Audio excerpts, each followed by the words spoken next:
Assalamualaikum warahmatullahi wabarakatuh. Alhamdulillahillazi an'amana bi ni'matil iman wal islam wa nusalli wa nusallim ala khairil anam nabiyina Muhammadin wa ala alihi washabihi wa barik wasallim ajma'in, amma ba'd. Jamaah rahimakumullah, alhamdulillah kembali kita berkumpul dalam majelis ilmu kita tiap malam Jumat, yang mana pada malam hari ini insya Allah kita akan sama-sama menuntaskan membahas di bab haji. Jadi pada malam hari ini kita akan memasuki di rukun tertib, yaitu yang keenam. Maka sebelum kita merujuk atau langsung membahas dengan rukun tertib, ada baiknya kita mereview sedikit bahwasanya ritual ibadah haji ini merupakan adalah sarana atau sesuatu yang diperintahkan dengan gerakan. Terkadang ada yang menyebut bahwasanya ibadah haji ini adalah suatu napak tilas perjalanan Rasul. Ada yang mengatakan ini napak tilas Nabi atau perjalanan seorang Rasul. Dari sinilah kita membahas atau masuk ke dalam bahasa yang disebut dengan haji. Al-Quran menyatakan wa'atimul hajj. Maka secara ilmu huruf dengan secara bahasa, kalau secara bahasa diperintahkan sempurnakan haji, kemudian dan umrah. Maka bahasanya kalaunya haji itu adalah totalitas semua. Orang yang mengerjakan haji itu sempurnakan dari batang tubuh sampai kepada nyawanya atau rohnya. Kalau umrah itu yang disempurnakan adalah jiwa. Jadi pada jiwa itu. Makanya kalau orang umrah itu disebut dengan haji kecil, ya. Padahal kan kada ada bang besar kecilnya itu, kada ada bang istilahnya. Cuma bahasa manusia aja. Haji kecil. Kemudian kalau yang haji bujuran bang, adalah yang nyebut haji besar. Kan kada ada juga. Begitu ada haji kecil harusnya ada haji besar. Tapi kan ada haji bujuran aja. Ya kan? Orang naik haji itu disebut dengan haji bujuran, ya berarti amun pakai haji bujuran pulang, ada nang kada bujur-bujur pulang haji. Itu bahasa. Artinya boleh, silakan aja yang namanya bahasa, cuma kita cukup sampai memahami di bahasa aja, tapi jangan sampai bahasa itu menjadi perdebatan. Ada usaha kita. Nengaran bahasa ini memerlukan pemahaman. Apabila kita paham, tanai dah takureheng. Amun orang kada paham nyamang bahas, biarkan aja, kadang kada paham. Nang paham nang beranai. Artinya nang mana nang nyaman pian bahasanya. Kan masih di bahasa juga. Karena apa? Bila kita masih berdebat di dalam bahasa, ada mau habis. Maksudnya kayak apa? Mulai zaman sahabat, ya, tabi'ut tabi'in, kemudian ke mazhab ulama, sampai wayahini nang kita berumur malam hari ini sabarataan. Cek ya, nang dahulu biasa sekalas saja, misalnya di sekolah pondok keluar pada pondok takun aja pada sesuatu hukum yang sama pasti akan berbeda pendapat, padahal perbedaannya hanya di bahasa aja tuh, ya kan? Seakan-akan ini kenapa aja maka sekelas. Nah, jadi ternyata semua yang membedakan itu adalah bahasa, dan bahasa itulah yang disebut dengan bentuk dan rupa. Jadi wajar aja bilanya bahasa itu belain-lain, ya pasti beda. Bahasa Jawa, bahasa Banjar, kan itu nih sama aja juga.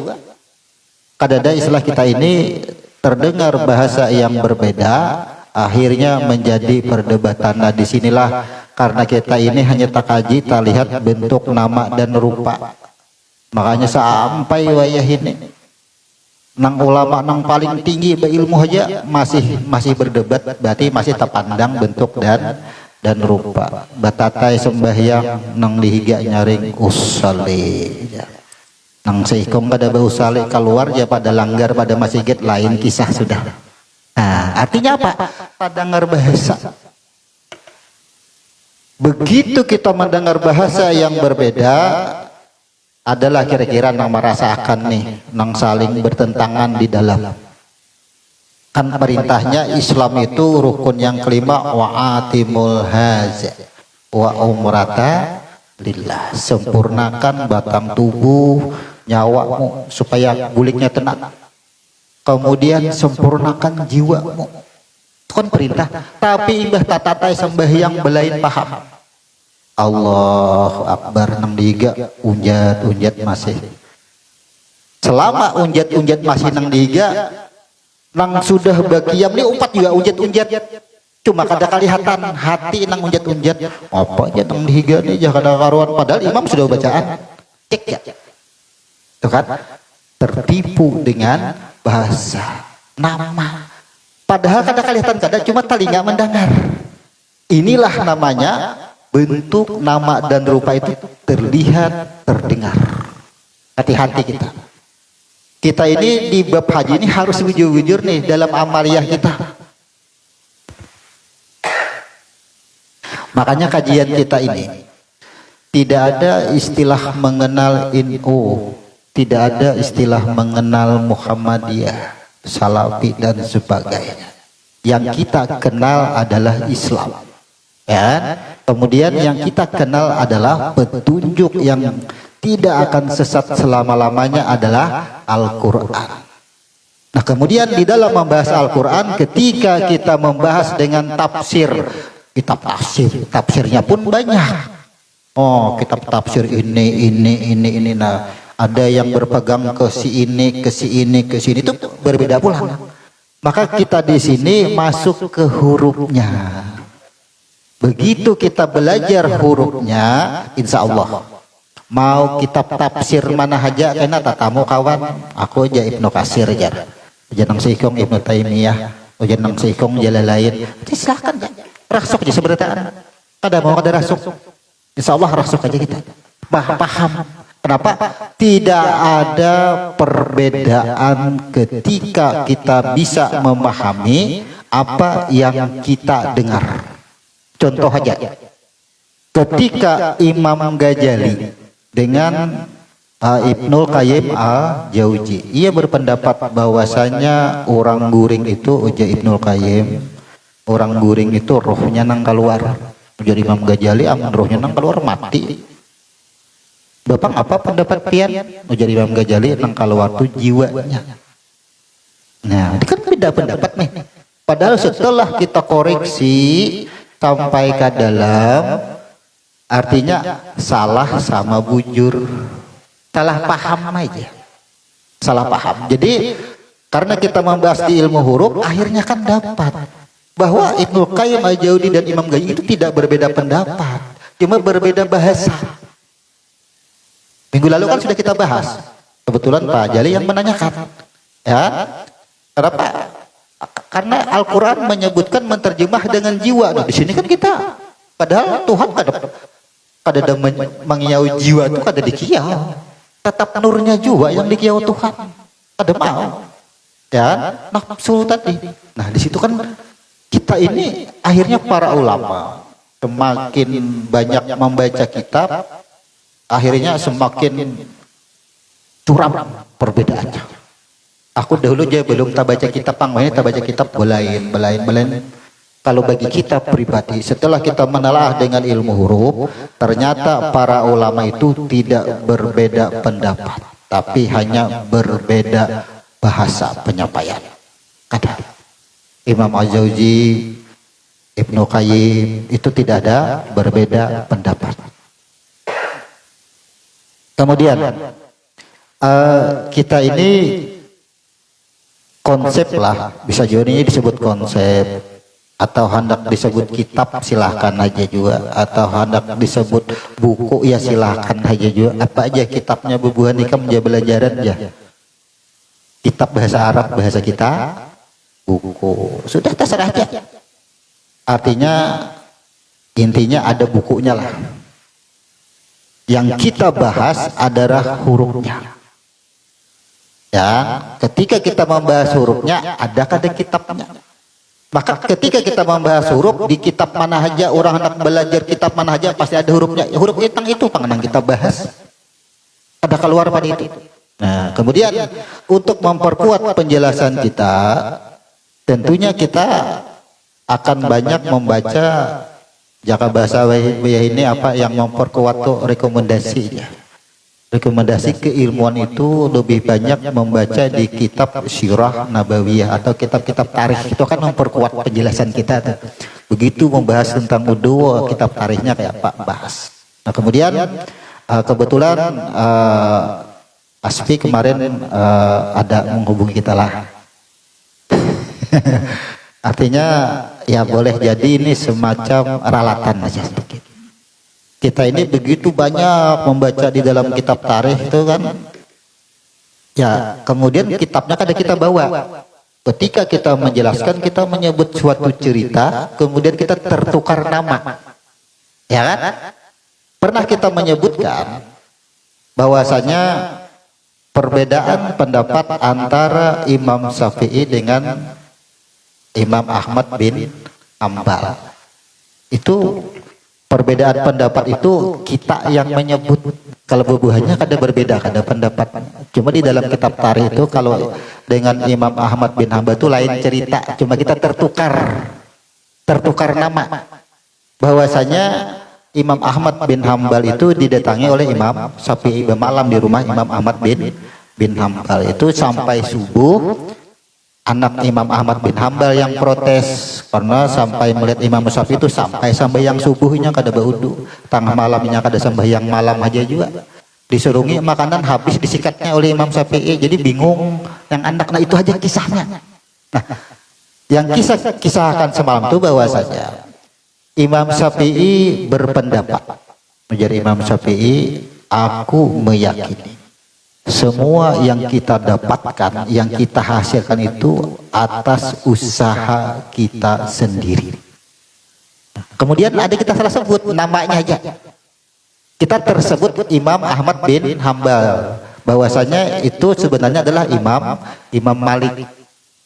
Nah, ya kan? Jadi Imam Malik, aku tetap meyakini bahwasanya segala sesuatu itu aku percaya sudah Allah takdirkan bagi kita. Nah, itu kan berbeda pendapat nih. Ujar kita yang berbeda pendapat, Imam Syafi'i meyakini segala sesuatu itu karena ada usaha gerak dari kita. Ikhtiar. Kemudian ujar Imam Malik, aku meyakini Allah yang menakdirkan semua. Aku yakin dengan takdirnya. Nah, disinilah yang membedakan itu kan praktik usahanya. Maka seketika itu kita harus mengulang sedikit. Imam Syafi'i keluar dari rumah kemudian bertemu dengan orang yang memanen kurma. Nah, dari situlah beliau ikut bekerja atau mengganiilah jaka bahasa kita, memanen kurma. Akhirnya setelah selesai diberi sakarung kurma tadi. Nah, bagian pian lah, karena pian mengenai jaka bahasa kita. Jadi jadi Imam Syafi'i sambil menjadat karung, bukti. Tuh Imam Malik di rumah, inyak ada umpat mengenai dapatlah kurma. Aku turun dapat kurma, nih bukti. Saking semangatnya Imam Syafi'i membawa kurma ke rumah Imam Malik. Datang andak kurma di rumah Imam Malik, bawa di hadapan Imam Malik. Nih buktinya Imam Malik. Aku turun begawi dapat hasil. Ikam di rumah dapat apa? Kayak apa pendapat ikam? Ujar Imam Malik, aku tetap pada pendirianku. Aku meyakini segala sesuatu itu Allah sudah menakdirkannya. Buktinya mana? Tuh ikam bawakan kurma sekarung. Tuh kan sama tuh. Maka dari sini kita dapat setelah kita renungi, mereka tidak berbeda pendapat. Yang berbeda pendapat itu memahami tentang ikhtiar usaha. Misalnya, kalau Imam Syafi'i dia super lengkap. Selain ada keinginan mendapatkan sesuatu, ia ada gerak dan gerak tubuh. Tapi kalau Imam Malik ada gerak, tapi gerak hati. Itu kan keinginan juga tuh. Tanpa adanya gerakan hati kadang mungkin juga dapat. Jadi yang disebut ikhtiar yang terdalam itulah yang disebut dengan gerakan roh. Keinginan itu sama aja pada berusaha, kadang mungkin kadang berusaha, kadang berikhtiar, ya kan? Karena segala sesuatu itu karena niatnya. Imam Malik kenapa maka dapat kurma? Karena ujar Imam Malik, aku lawas ada merasakan rasa manisnya kurma, hendak kayak aku pulang kena merasakan manisnya kurma. Itu kan ada niat sudah. Nah, Imam Syafi'i datang. Nah, disitulah. Artinya kita di sini dapat memahami bahwasanya setiap orang itu, coba aja rasakan. Ada yang mendapatkan duit itu ia harus ke pasar dagang jualan. Kan ada. Kemudian ada jiwa yang duduk di rumah. Iyalah. Terbukti kan ada di muka bumi ini. Ya. Ada tukang harus begawi. Kemudian ada juga nang kada begawi apa-apa, sator aja anak buah. ada tuh ada. Jadi antara Imam Syafi'i dengan Imam Malik tidak ada perbedaan pendapat. Digambarkan Tuhan itu sudah menggambarkan di 4 mazhab ini, keempatnya terjadi di muka bumi makhluk kita ini. Terjadi semua. Sembahyang terjadi juga. Ada nang bau sali, ada nang kada. Bubulik pulang ke mazhab. Digawi kada, digawi keempatnya. Jadi adalah di muka bumi ini manusia nang lapas pada 4 mazhab pulang. Semua anta turut juga ke 4 mazhab. Kada ada nang lapas. Lapas dari Imam Syafi'i masuk ke dalam keranjang Imam Malik, masuk ke dalam keranjang Imam Hambali, masuk ke dalam keranjang Imam siapa sih ikungnya? Hanafi. Nah, adalah nang lapas. Kemudian dari 4 mazhab adalah nang wani menyalahkan pula. Ada juga. Lalu pengikutnya nang berdebat bahwa pengikutnya aja nang bahwa orang baik ruput benar hilangan. Imam Syafi'i bermalam di rumah Imam Ahmad bin Hanbal. Kita ini bahwa jangankan melihat orangnya, rumahnya gin kada kepingin. Gara-gara belain tuh badang sanak pecah. Maka saatnya ketika kita mempelajari bab haji ini, tidak ada lagi jangankan kita sesama manusia, lawan tikus ingin takurihing cangang sudah. Rasakan ya kan? Melihat tikus apa-apa diikutinya, kita pandang kenapa tikus tuh kawa bergerak, siapa nama menggerakkan tikus. Tapi kita kadang membenarkan gerakannya itu, ya kan? Yang kita akui itu gerakannya itu ada gerakan siapa itu kita akui. Tapi kita kadang menyalahkan gerakan tikusnya itu. Karena ada hukum yang memerintahkan bunuh misalnya, ya.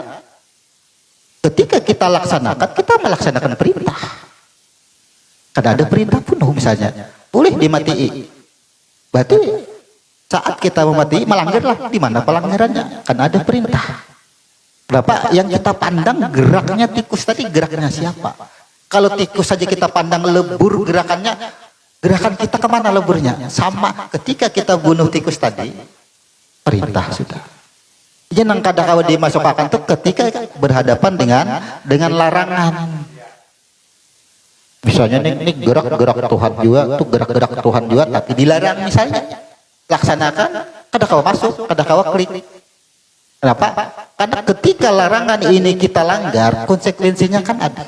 Tetap aja bahwa gerakan ini memang gerakannya, tapi konsekuensinya tetap ada. Allah bahwa huruf dal itu semua gerakan akan bertanggung jawab, ada konsekuensinya. Perintah dan larangan kode bisa. Silahkan aja hendak melakukan sesuatu yang dilarang, konsekuensinya harus siap. Nah, ini ada hubungannya apa yang akan kita bahas dengan bahasa tertib. Nah, jadi kita Insya Allah mungkin kalau malam hari ini selesai, kita akan masuk di bab ilmu huruf, di mana kitab ilmu huruf ini dari almarhum guru sudah kita habis buka-buka, dia hancur sama sekali kitabnya, sayang panar. Jadi tahun 2009 beliau tuh pesan kitab ilmu huruf itu memang kadada yang wani menterjemahnya lagi. Beliau minta diterjemahkan, belum ada yang wani. Karena menterjemah ilmu huruf itu sulit. Misalnya alif, kayak apa nih menterjemahnya? Menjelaskan lebih mudah daripada baulah kitab. Karena baulah kitab ini kan kita harus merangkai kalimat nih. Sampai sebaris kalimatnya bujur, udah baris nangka dua bisa tasalihu kita. Karena mau ulah kalimat tuh alif. Mengolah kalimat kitab kena kali menguraikannya. Tapi kalau menjelaskan dengan beban terus mudah, jelaskan mudah. Nah, jadi kajian kita ini adalah ilmu huruf. Jadi ada nang betakun kitabnya, kami membahas hurufnya. Kami membahas huruf pada nama-nama ibadah. Apa aja nama ibadahnya? Kalau membicarakan masalah sembahyang, maka rukun-rukun sembahyang itulah yang kita bahas, disebut dengan rukun 13. Ketika kita membicarakan bab haji, maka rukun haji itulah yang kita bahas. Di dalam rukun haji ada yang disebut dengan ihram, kemudian wukuf, kemudian apalagi tawaf, apalagi sa'i, apalagi takhallul, kemudian tertib. Nah, sekarang nang pian pelajari itu kitab apa aja? Adakah ada enam rukun yang kami sebut nih? Jadi ringkas. Jadi kitab yang ada ini sebenarnya bukan kitab baulah kitab. Ini mempermudah aja menyadur dari huruf-huruf, kita sadur ke sini untuk ringkas. Amun kita membawa kitab, misalnya di sini kan ada usuluddin, ada sifat 20, ada asma wa sifat, artinya rububiyah, uluhiyah. Jadi nang hendak belajar uluhiyahnya, rububiyahnya, asma wa sifat ada juga di sini. Ya kan, kalau anti pulang lawan asma wa sifat, aku jadi sifat 20 ada juga di sini. Anti pulang dengan sifat 20, aku jadi usuluddin aja ada juga di sini. Jadi kita rangkum semuanya ada di sini. Karena kitab ini kita susun berdasarkan peminat atau banyaknya paham yang berbeda.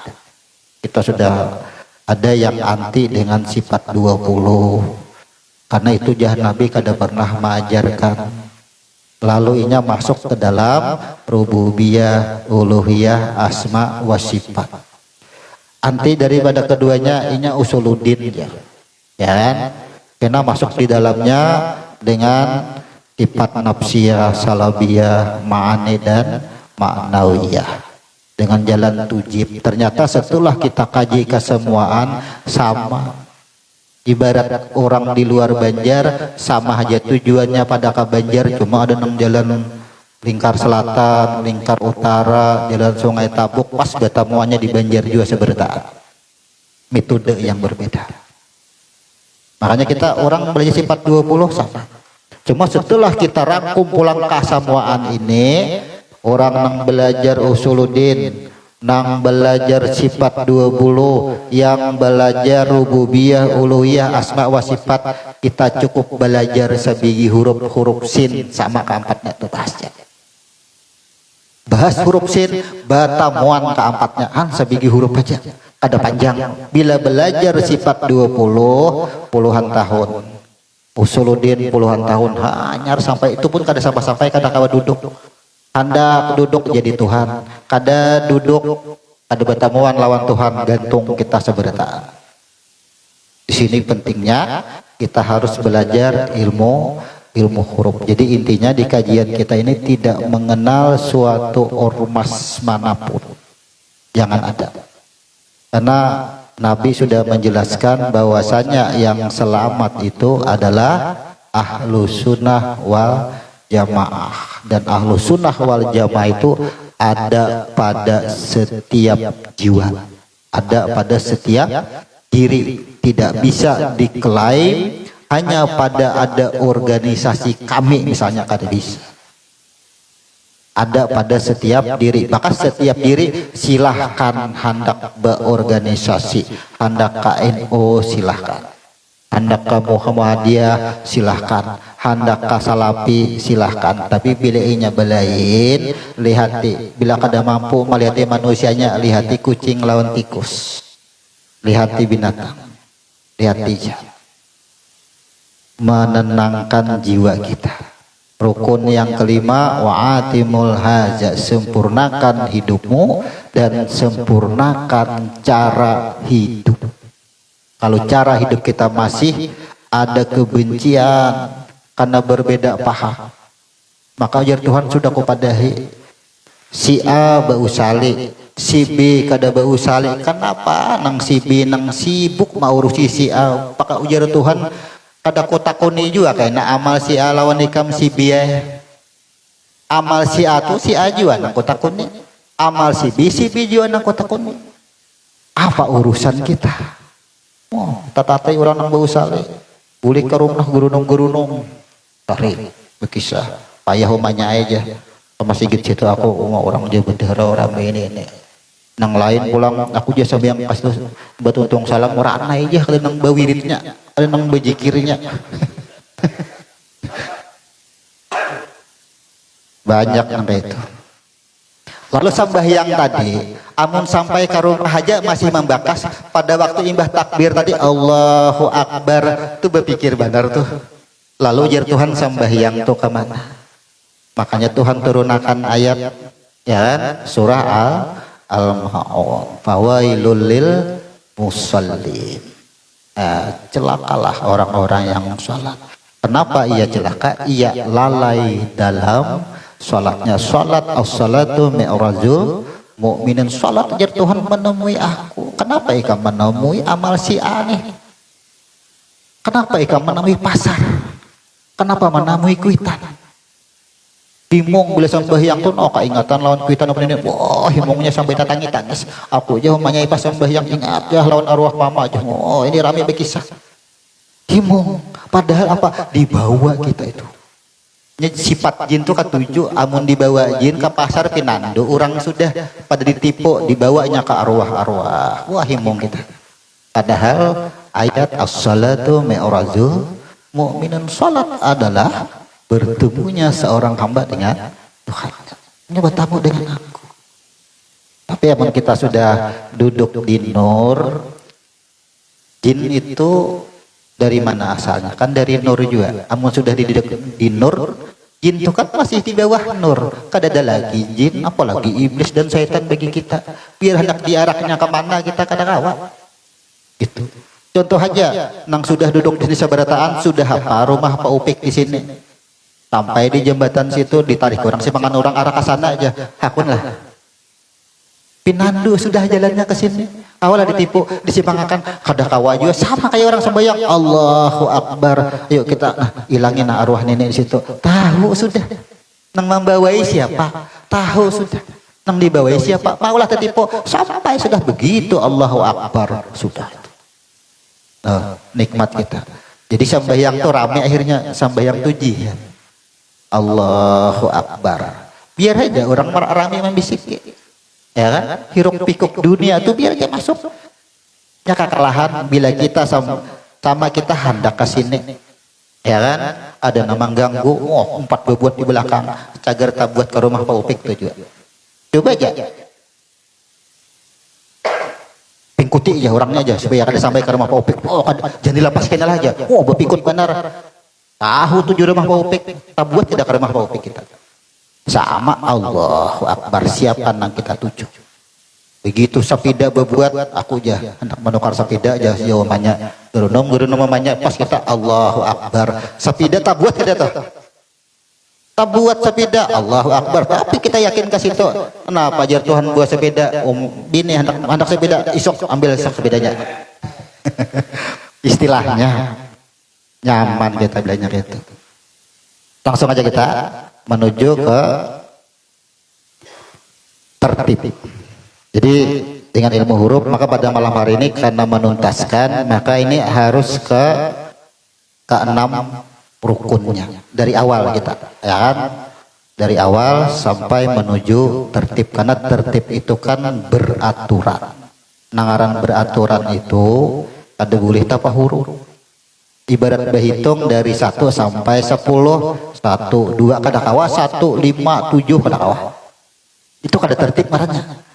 Kenapa? Tertib ini adalah susunan diri kita. Makanya kan ada diri terdiri, ada diri terperi. Diri terdiri itu ya susunan batang tubuh kita. Diri terperi itu adalah susunan yang menjadikan batang tubuh kita sampai kita hidup, disebut dengan diri terperi. Maka perilaku diri ini sesuai susunan tadi juga pula. Itu disebut dengan tertib. Langsung kita menuju ilmu huruf. Kita kembali dulu. Bahwa rukun haji yang pertama ada yang disebut dengan ihram.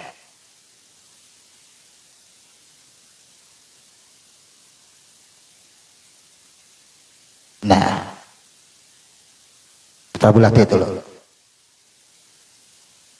Ihram sudah tahu kita semua bahwasannya ihram ini seseorang itu sudah berada langsung aja di dalam huruf mim. Maka mim lambangnya adalah pada tubuh manusia disebut dengan jiwa. Jadi maka di luar ihram disebut dengan dunia atau disebut dengan batang tubuh kita garis di sini.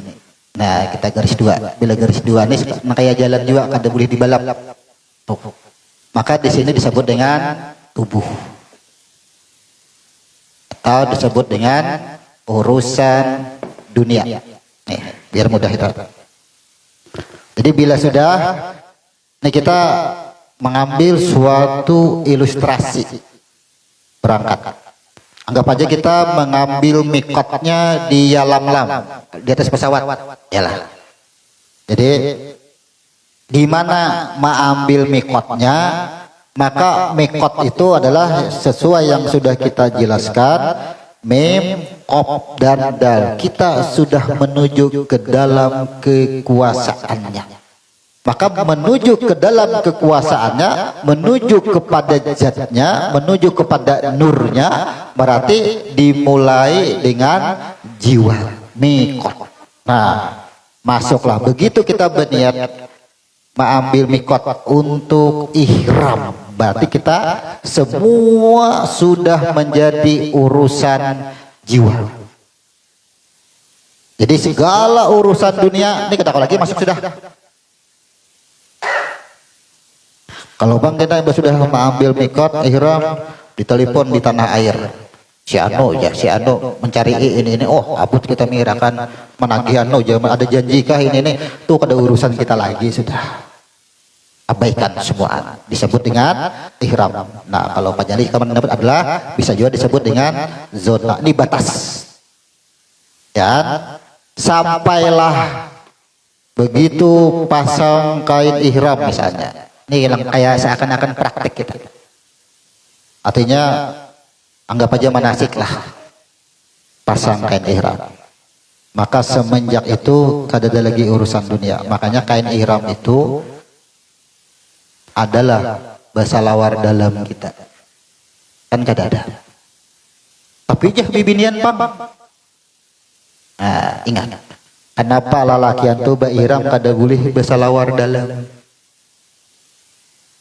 Lalakian mun bibiniannya lengkap, masih disitulah wan nafsi wahidah, aku jadikan dari diri yang satu itu disebut dengan manusia, yang kedua disebut dengan Hawa. Jadi Hawa itu adalah pakaian. Makanya bibinian ketika ia mengambil ihram, mikat ihram, ini pakaian seperti biasa karena ini bagian daripada manusia yang diambil dari diri yang satu. Jadi awal-awal terjadinya Adam bahasa Arab, bahasa kita adalah laki-laki. Makanya di sini kan banyak perbedaan yang mengaku jadi nabi, jadi rasul. Bahwa Tuhan nabi itu adalah laki-laki ya. Buktinya apa? Adam ya laki-laki dicipta pertama. Kan gitu. Karena ada perbedaan perbedaan di situ. Nah, jelas bahwasanya ketika kita berada niat hati aku hendak haji, berarti kita hendak menyempurnakan hidup kita. Mulailah berada pada jiwa kita. Nah, mana yang disebut jiwa di dalam aktivitas keseharian? Kan ada bahasanya akal, pikir. Turunnya Al-Maidah, aku sempurnakan diri. Ya, aku sempurnakan ad-din, agama. Aku sempurnakan diri adalah akal dan fikir. Yang ketiga adalah tadabbur.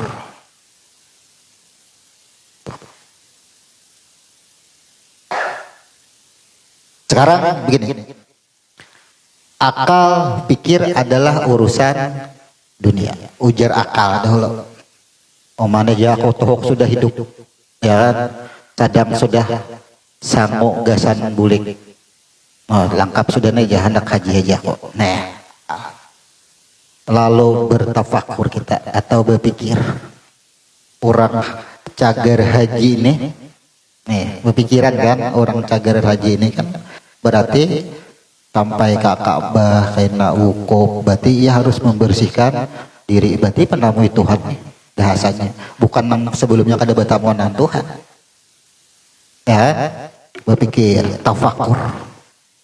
Begitu sudah tafakur, kemudian oh siapa juga nih nang menggawi, nang ditemui siapa, nang menemui siapa, tadabbur. Kenapa aku bisa nang kayak ini? Disebut dengan tadabbur. Masuklah ke dalam tadabbur inilah bahwa semuanya yang menggawi adalah jiwa kita. Nah, naik hilang dah akal pikir dan masuk. Semua peristiwa adalah dikerjakan dengan jiwa kita. Sejak mengambil mikot inilah banyak aturan agama. Kada boleh memotong rambut, kuku, ya kan, membuat kerusakan, amarah dan sebagainya. Kada boleh. Kenapa? Karena ini urusan roh sudah. Bila masih ada berarti urusan mata, pandangan, telinga jangan diabaikan. Makanya orang naik haji itu kan tantangannya banyak. Sabar aja, ya kan, tahan aja. Karena kan ada lagi urusan dunia, anak bersarik-sarik ditahani sudah. Nah, masuk di ranah ihram. Setelah ihram, nah ini ada konteks sedikit kita. Kalau setelah ihram itu wukuf, ya kan, kainannya mau naik haji tangalih, kita urut dahulu sampailah ke Ka'bah. Iyalah, pasti sudah sampai ke Makkah dahulu. Ada langsung wukuf, ya kan, sampailah di Mekah. Atau disebut dengan di bahasa kita aja Ka'bah.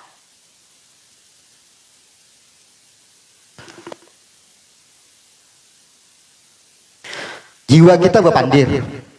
Aku nih ibaratnya orang naik haji itu kada ada lagi niat sudah urusan dunia, hendak bujur-bujur beribadah, hendak membersihkan diri. Jadi batang tubuh betakun. Aja batang tubuh sadang sudah lapas. Ayo itu urusanku, ikam bertinggal aja. Ya, ikam bertinggal aja. Masuklah ihram. Jadi ketika di ihram ini jiwa kita ini menuju kepada hati. Jadi sampai sini. Nah, makanya skema kita olah Ka'bah. Hati dalam batang tubuh kita. Ujar jiwa, ketika aku kadakawa lagi berpikir, akal sudah kadakawa panyandang lagi. Ya kan? Karena nang maandalakan batang tubuh. Oh maya kada nyaman-nyaman hidup. Andak hintalo ke atas kepala berkukus, masak hintalo saking pikiranku, wah luar biasa aja. Ya kan? Lapas semuanya itu. Masuklah ke dalam urusan jiwa. Berarti kita mampu dah melepas urusan dunia. Segala pikiran kita lepas. Masuklah di sini. Ketika masuk di jiwa, ilustrasi kita. Mainlah di jiwa, berpikir jiwa kita. Kenapa aku nang kaya ini terus? Ya kan? Nang berduit kah? Nang kadakah nang banyak berduit? Kenapa aku nih banyak berduit terus juga? Anggap banyak itu. Jangan nang ada berduit aja. Amun nang ada berduit sudahnya. Nang berduit juga rasakan. Kenapa aku nih banyak berduit terus? Naik haji muyak sudah kok. Ya kan? Berpikir terus. Sadang sudah. Jiwa berpikir.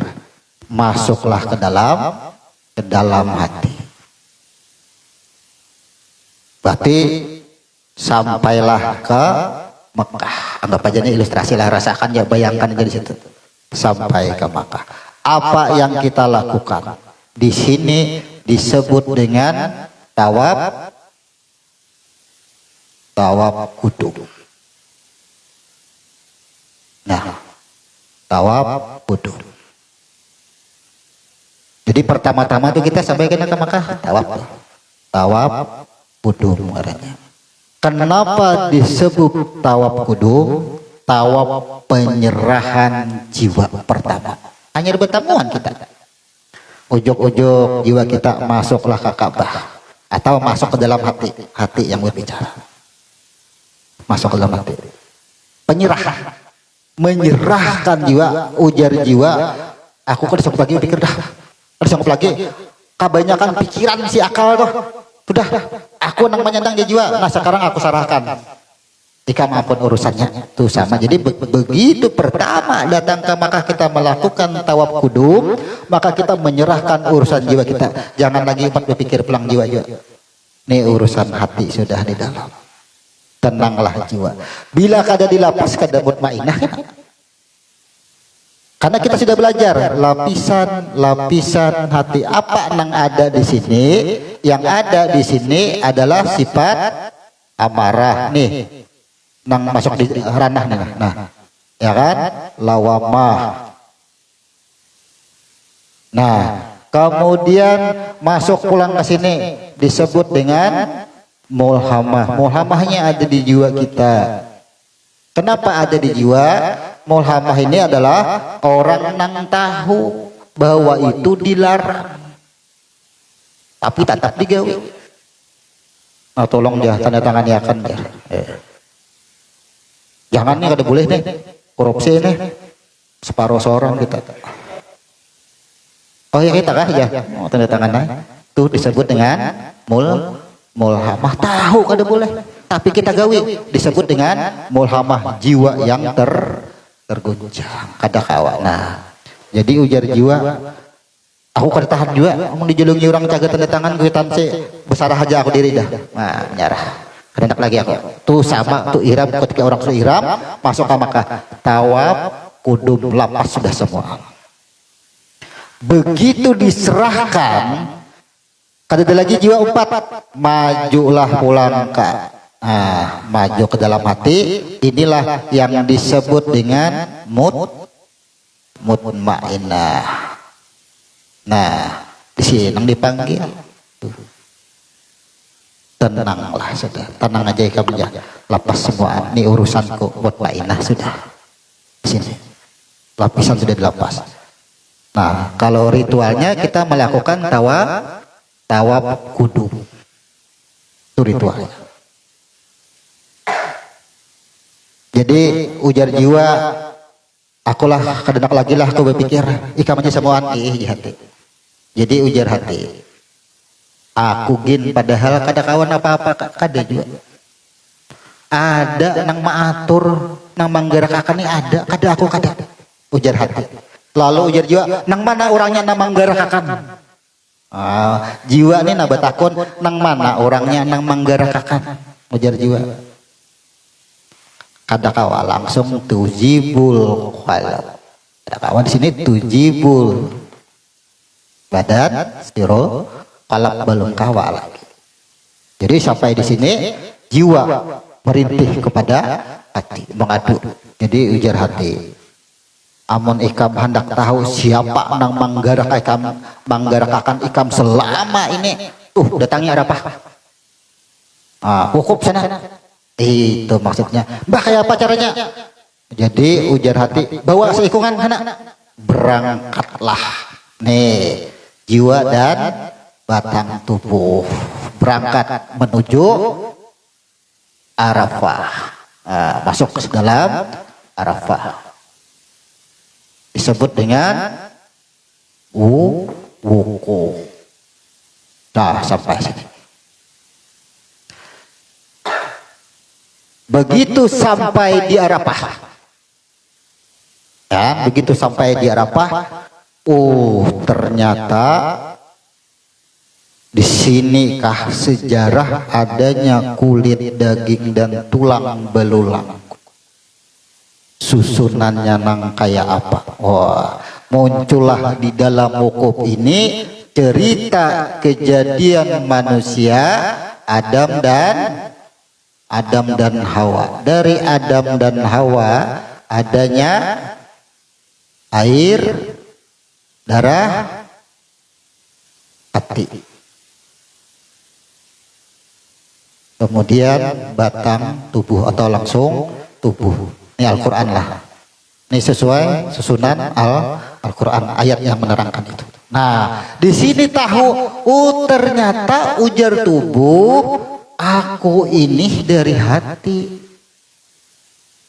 Maksud dari hati itu apa maksudnya? Seandainya hati ini menyatakan saat ia ditanya atau menjalani proses dengan 77 pertanyaan. Seandainya hati ini kada maha kuni, kada mungkin ada batang tubuh. Nah, di situ. Berarti semua peran selama ini adalah hati ampunnya. Kada ada berhak batang tubuh ini untuk menolak, untuk berkeluh kesah. Batang tubuh ini kada ada haknya. Hati, ujar hati, kan sampai di hati ini kita. Wahai hati, sangguplah karena hidup ikam kayak ini kejadiannya. Ujar hati, aku hendak melihat pengenang kayak apa. Diputar. Aku aja sanggup aja. Hati sudah menyanggupi, jadilah batang tubuh. Tubuh nang nampak seolah-olah tubuh nang menjalani. Di mana hak mengeluh bagi tubuh? Tuhan akan bertanya, maka ikam sudah maha kuni semalam, kenapa mengeluh? Kada dipadahi ke tubuh. Kan begitu napas masuk ke dalam, ia mengalir ke batang tubuh, ke tangan, ke mata, ke telinga, jiwa langsung.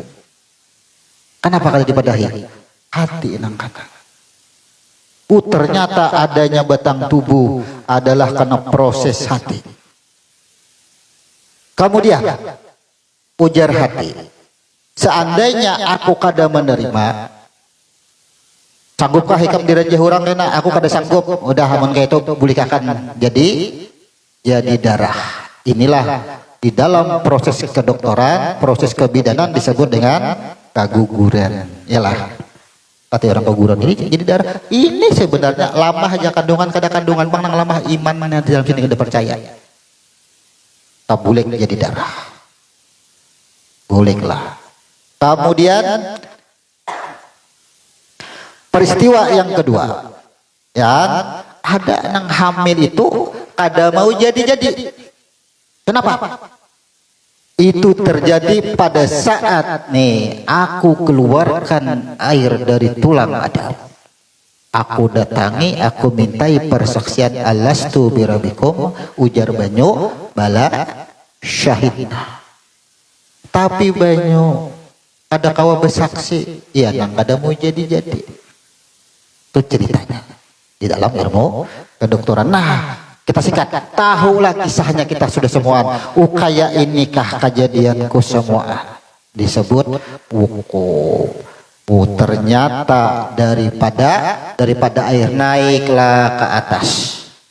Adam naik lagi ke atas. Ketika sudah bertemu dengan Adam, tidak menutup kemungkinan bertemu dengan si Ahmad sesuai rintitan Al-Quran. Ya ayatuhan nafsul mutmainnah irji ila rabbiki fadkhuli fi ibadi. Artinya masuklah ke dalam golongan hambaku. Itu golongan hambanya. Nah, masuk ke sini, oh dari sini kah? Ahmad ini adalah nur. Nah, langsung aja kita sini. Disebut dengan nur. Jadi kita bulik ke dalam huruf nun seberataan, ya kan? Ke dalam huruf disebut dengan nur. Tapi bisa juga huruf nun ini, nih, ya kan? Wow, nun. Kemudian ada juga huruf nun. Yalah. Dua aja, tetap aja kita bulik seberataan kepada huruf nun. Makanya ayat Tuhan nafsul huruf nun nang ya Tuhan, wahai nurku bulik naik ke atas kita yang sudah dikiau bulik sampai di sini bersimpang dua bingung, ini nur ini nar nang mana nih sama pada huruf nun. Kapan kita bulik kan gitu maksudnya kita sejarah kita. Ihdinas siratal mustaqim, tunjukilah ujar batang tubuh kami jalan yang lurus nih, lurus. Tahu susunan diri kita, tertib itu nang lurus. Ini dibayangkan wajah jembatan sebelah rambut di belah 7, ya kan? Papan sakaping aja gugur, apalagi rambut sebelah di belah 7. Karena kita menghayalkan, membayangkan itu. Tuh jalan yang lurus, naiklah. Begitu sudah sampai mengenal bujur-bujur sejarah kejadian kita, apa ujar tubuh? Dah. Lenyaplah tujibul badan, langsung lenyap gara-gara diwukuf ini, langsung tujib badan kita lenyap, hampur badan kita. Ternyata ujar badan samuan adalah hati. Samuan tujibul badan siro alam, ujar hati. Ya, tubuh babulik pulang, jiwa tadi ini hati babulik pulang menuju ke hati, bujur ikam hati ya. Ternyata ikam semua anunya. Jadi ujar hati lain, ya kan? Ada lagi. Betamuan juga kan sudah pada waktu sudah aku betamuan. Kenapa pada waktu ikam kada betamuan? Nah, rasakan kita. Kenapa pada saat ini kita kada betamuan? Akhirnya apa? Setelah hukum ada rangkaian, kan ada 2 cara nih. Langsung aja kita lagi tawaf pulang kita, ya kan? Tawaf lagi kita. Nah, disebut tawaf ifadah.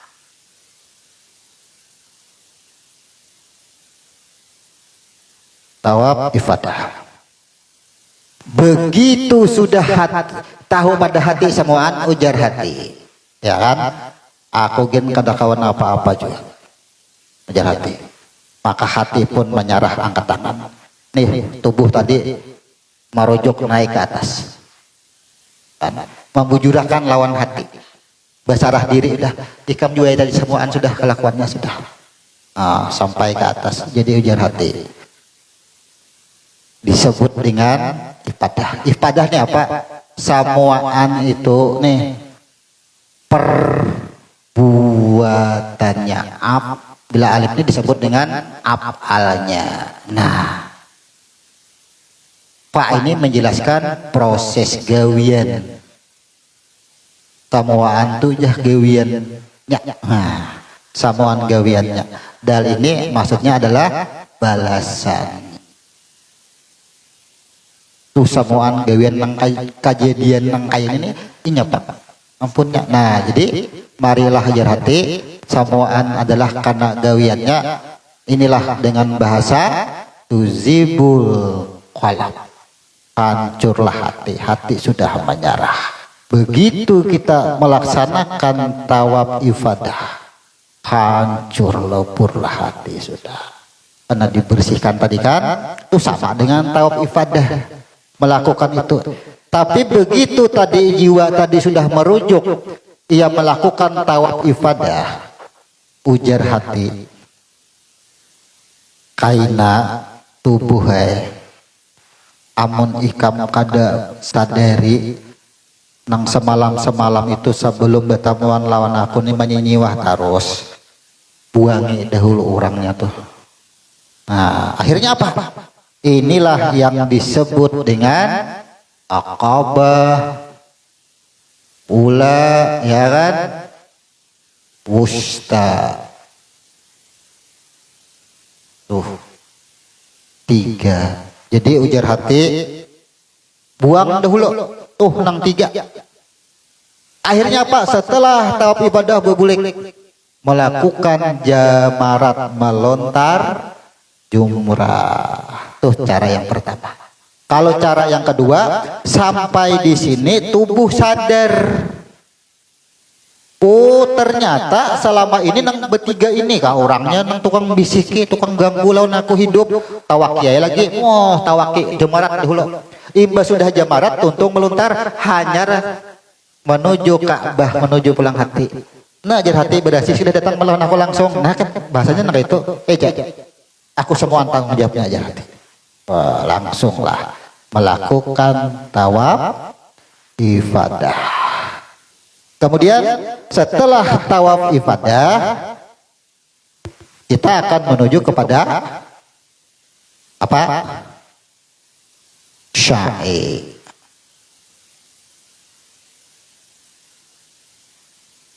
Tuh, sa'i. Karena sudah berhasil, hanyarlah dijadikan diri. Coba. Setelah hati ini sukses, setelah tawaf ibadah sukses, ada batang tubuh. Setelah tawaf ibadah disebut dengan sa'i ini. Sa'i ini disebut sudah batang tubuh. Disebut dengan diri yang ilmu. Artinya diri yang tahu sudah. Nah, diri yang mengetahui, kan tahu sudah kisahnya semua di sini. Tahu sudah disebut dengan sa'i. Makanya di dalam sejarah sa'i tidak perlu kita mengulang banyak kisah. Kenapa harus memulai dari Safa ke Marwah? Itu sejarahnya. Sa'i Bukit Safa menuju Marwah. Safa adalah batang tubuh, Marwah adalah nyawa atau rohnya. Kenali dahulu diri ikam itu dari batang tubuh dan daripada roh. Disinilah yang disebut dengan diri terdiri dan diri terperi.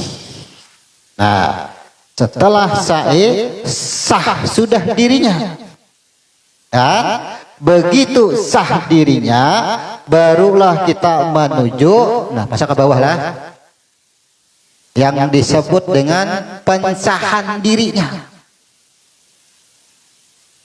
Disebut dengan tahallul.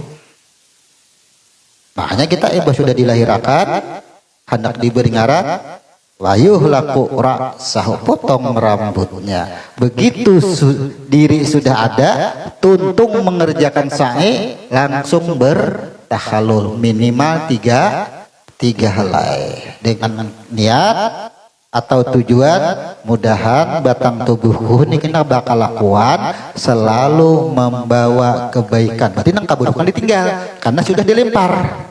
Kada lagi sudah orangnya. Nah, tuh tujuan memotong rambut. Jadi disebut dengan tahallul.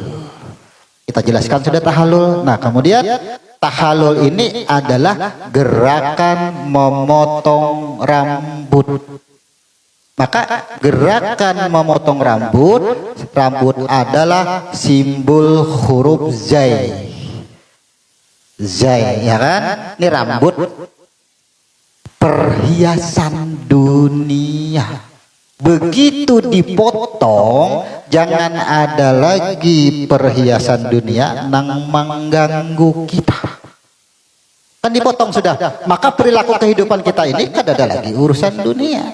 Jangan tertipu lagi dengan urusan dunia perilakunya, ya kan? Maka perilaku ini disebut dengan ini maknawiyah. Nah, turun ke bawah, ini tahallul. Kita tulis bilang misalnya ini.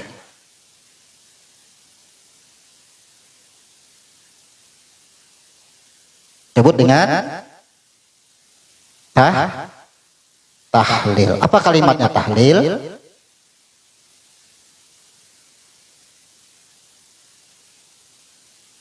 Tuh. Akhirnya begitu sudah dipotong rambut, la ilaha illallah. Itu perilaku, itu maknanya daripada tahallul. Nah sekarang kita rasakan, kita wayahin itu ditahallulkah, ditahlilkah? Mamenan duit ditahallul dengan ditahlil. Bila inya haus, ambil banyu. Siapa yang menghilangkan haus, banyu, berarti tahallul. Ya kan, gerakannya, maknanya la ilaha illallah. La ilaha, ilaha inilah dunia. Nah nih, jadi kalau di dalam konteksnya tahallul ini syariatnya, ini makrifatnya. Boleh aja. Kenapa haus minum banyu? Karena banyu yang menghilangkan haus, ujar lidah, tapi hati menolak. La ilaha illallah. Tidak ada sesuatu pun, yang ada hanya Allah. Itu perilaku kita, maknanya. Jadi bila sudah dipotong rambut, sempurna kita sudah. Hidup kita sempurna, maka cara hidup kita harus sempurna. Nih, barang siapa yang akhir hidup atau akhirul kalam dengan la ilaha illallah, rasakan kita situ. Itu tujuannya. Jadi hal yang sekecilnya dulu, minum dan makan tuh hari-hari. Sehari itu berapa kali menggawe kita. Bila kada memahami rumusnya, sirik balawasan. Sirik nang kada berasa, sirik nang merasa bujur. Mun bujur banyu jah nang menghilangkan haus kayak aku jah nang kada menuduh banyu. Silahkan berkata air, karena air adalah bahasa. Bila ihram bujur-bujur, hati pasti menolak, ujar hati la ilaha, tidak ada air. Bukan air yang menghilangkan haus, tapi aku. Bahasanya. Itulah yang disebut dengan ketika ini sudah merujuk kepada sa'i, leburlah tujibul qalab sirun nur, tujibul nur sirul ana, langsung aku. Itu perilaku kita harusnya, ya kan? Cuma karena kita kajian ini tasawuf macam-macam bentuknya, salah paham, mengamalkannya jadi paham yang salah, duduk jadi Tuhan. Mengamalkannya jadi paham yang salah, duduk jadi nabi. Banyak, ya. Artinya antara syariat dan makrifat, kedua-duanya ini kompak, kada mau, kada kompak. Bila ujar lidah Allahu Akbar, hati membesarkan. Jaka bahasanya hati itu membesar. Maka bila lidah mengucapkan Allahu Akbar, leburlah batang tubuh. Kada ada apa-apanya kita sudah. Saking kebesarannya itu jangan dianggap besar, itu jangan dibayangkan besarnya. Tapi lidah ini mengucap simbol saja. Allahu Akbar itu simbol menandakan leburnya, tujibnya batang tubuh dan hati kita langsung menuju kepada nurnya. Dah lenyaplah. Disebut dengan tahlil. Jadi kita ini rumus kita tahlil seperti. Maka di dalam amaliyah kita apapun tidak ada tuduhan lain lagi. Nang tuduhan lain itu maksudnya gerakan nang di dalam, nang di luar kata kawa. Bila nang di luar menuduh mengumpati hati, siapa nang menangkan haus? Tuhan. Tungarannya lidah mengambil, mencampuri urusan hati, adalah waspadahkan orang gila. Coba aja, ya kan? Siapa yang menangkan banyak? Tuhan dasar bujur juga Tuhan jar. Bujur ya Tuhan, cuma di lidah ini ada huruf dan suaranya kada kawa. Orang yang tahu itu adalah diam, hati itu diam. Cukup mengetahui. Kita ini di amaliyah keseharian. Yang menjadi itu bila sudah belajar tasawuf langsung lidah umpat juga. Itu aja. Dan siapa naik kamu sembah, bah Tuhan jua jangan disembah, nang menyembah Tuhan jua nang menyembah, akhirnya jadi Tuhan. Karena diucap. Nah, gara-gara diucap itu tidak ada kau lagi sudah. Artinya tidak berhuruf dan tidak bersuara, la harfin la syautin, kada ada lagi. Maka perilaku hidup kita tidak ada tuduhan lain lagi. Inilah yang disebut dengan tertib, beraturan.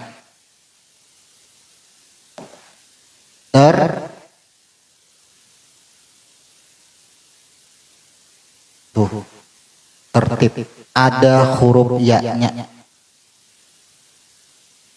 Jadi di dalam huruf ya-nya itulah adalah sejarah tentang bahwasanya setiap yang bersaksi, setiap yang dimintai persaksian, tidak ada urusan membantah atau menolak. Bila ujar Tuhan mabuk, mabuk.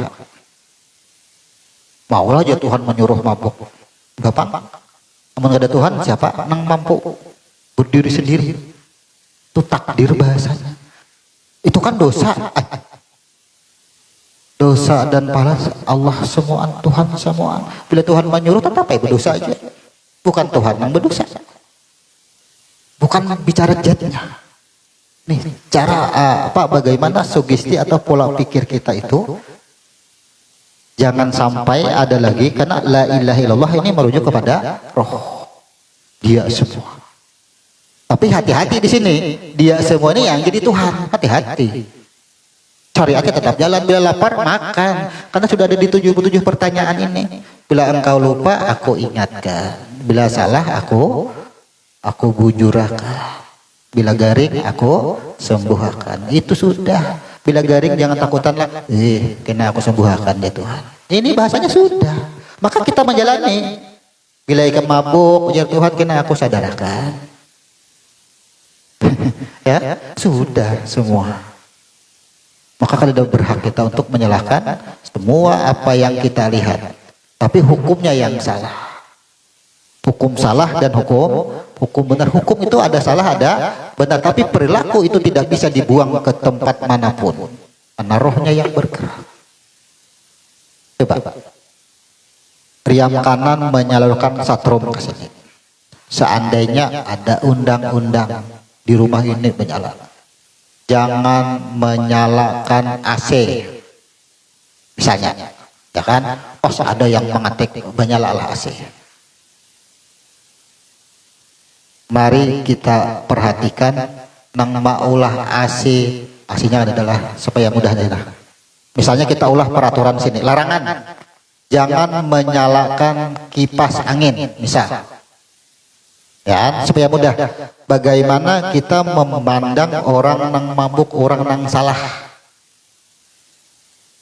Ulah aturan sini, anggap ayat larangan jangan menyalakan kipas angin. Lampu menyala bebas. Ada yang mengetik menyalalah kipas angin atau hidup kipas angin.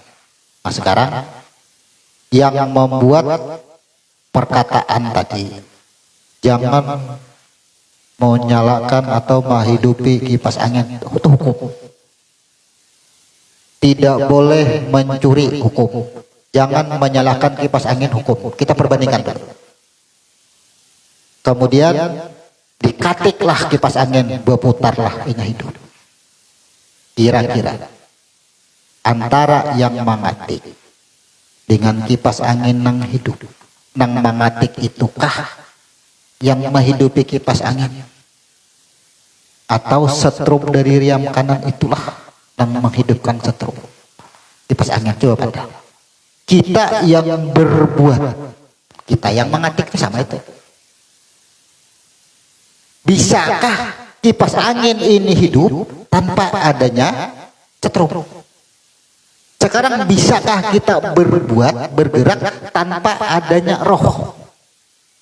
Tapi ketika perbuatan kita ini dikategorikan salah atau mencuri, kipas angin kan dia dilarang berputar. Kenapa ia berputar? Nah, bagaimana sudut pandang kita? Bisakah mengalihkan tuduhan bahwasanya gerak tangan kita ini gerakku seorang manusia? Salah. Bila mengaku ini gerakku sendiri tanpa adanya roh, cabut rohnya. Adalah yang mampu bergerak. Sekarang kalau kipas angin bergerak sendiri, ya, tanpa adanya setrum, keluarkan setrumnya. Bisakah ia hidup? Cabut. Maka artinya yang cek setrum yang masuk ke kipas angin, cek yang masuk ke dalam bola lampu. Bola lampu boleh, kipas angin tidak boleh. Ini hal yang benar, itu hal yang salah, misal. Karena kita ada dua, benar dan salah.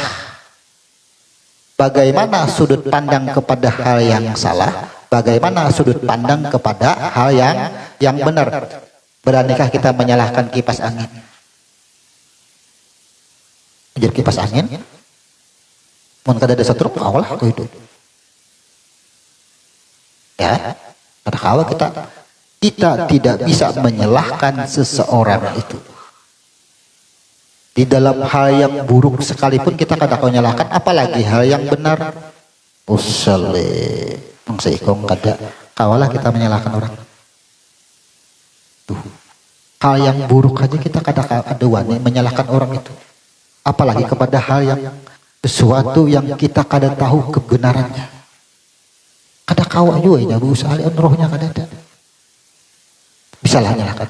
Tapi yang kita pandang kipas angin itu, ya kan, salah dihidupi. Ya kan? Bukan kipas anginnya yang salah. Tapi salah jangan dihidupi. Salah orang itu mencuri, bukan orang itu yang salah mencuri. Perbandingan itu di kalimat aja. Makanya semua setelah kita selidiki perbedaan para ulama dari zaman dulu sampai sekarang hanya pada beda bahasa. Pahami di situ aja dulu. Jangan menyalahkan lagi kita. Saling salah menyalahkan. Nah, tertib aturan. Kalau tubuh kita pandang salah, ya kan? Ini tubuh kita pandang seseorang itu, berarti kita memandang kepada tubuh, kawalah tubuh tuh. Kalau kada ada, begitu kita salahkan tubuh, kenapa ika mabuk tubuh? Misal, ujar tubuh, karena hati sudah maha kuni. Sebelum adanya aku, hati sudah maha kuni. Aku apa ada sandarannya benar lagi. Nang tampak aja lagi. Dia tubuh. Nah, lenyaplah tubuh. Naik ke sini. Proses kenapa hati kamu mabuk kan pianang menyuruh. Nih, kan pianang menyuruh, ya kan? Akur sudah. Sadarkah nang kusuruh itu kada baik? Sadar. Ya kan? Sadar. Konsekuensinya sadar kada? Sadar. Apa yang terima? Dosa? Ya dosa, terima. Kan konsekuensinya sudah. Wahai hati ika mabuk ini. Maka setiap mabuk itu adalah haram. Maka setiap yang haram itu adalah dosa. Sanggup kali kamu gawe? Kada sanggup, berbulik ke darah. Mbak sudah sanggup, naik ke tubuh. Mabuklah tubuh. Jalan di situ. Kan sama peristiwanya nang kayak itu. Adalah berhak kita menghakimi. Tapi jadi diberi akal dan pikir. Ya kan? Bahasa ini tuh. Tapi kan tubuh diberi akal dan pikir. Ya aku sempurnakan tubuh. Diri. Dengan akal dan pikir. Berpikir kita. Oh kan baik nih. Ini dosa. Bagus sudah berpikir. Kawa menghindari. Bila kawa menghindari. Memang kada ada catatannya di sini. Ya kan? Begitu kada kawa menghindari, karena memang sudah ada catatannya. Apa tugasnya? Kesempurnaan diri ketika akal dan pikir tahu bahwa itu kada baik, tapi kada kawa menghindari, lenyaplah ke dalam mentadaburinya. Itu sikap kita. Bila sudah mentadaburinya, kemana arah kita mentadaburinya? Masuk ke sini. Inilah jujurang bahasa kada kawa aja. Nangaran sudah catatan takdirnya. Pasti gitu kan? Karena sudah sudah terjadi. Itu ngarannya tadabbur. Pada aja, ngaran sudah catatannya, sudah berusaha, aku sudah ke rumah sakit, sudah aja operasi, sudah apa aja sudah diurut, sudah ngaran umurnya sudah habis ya. Tuh. Kan kayak itu bahasa. Sudah aja. Akal dan pikir, nih orang garing ini berobat, ya berobat. Silakan berobat. Tapi obat itulah yang kita leburkan di dalam kalimat tahlil.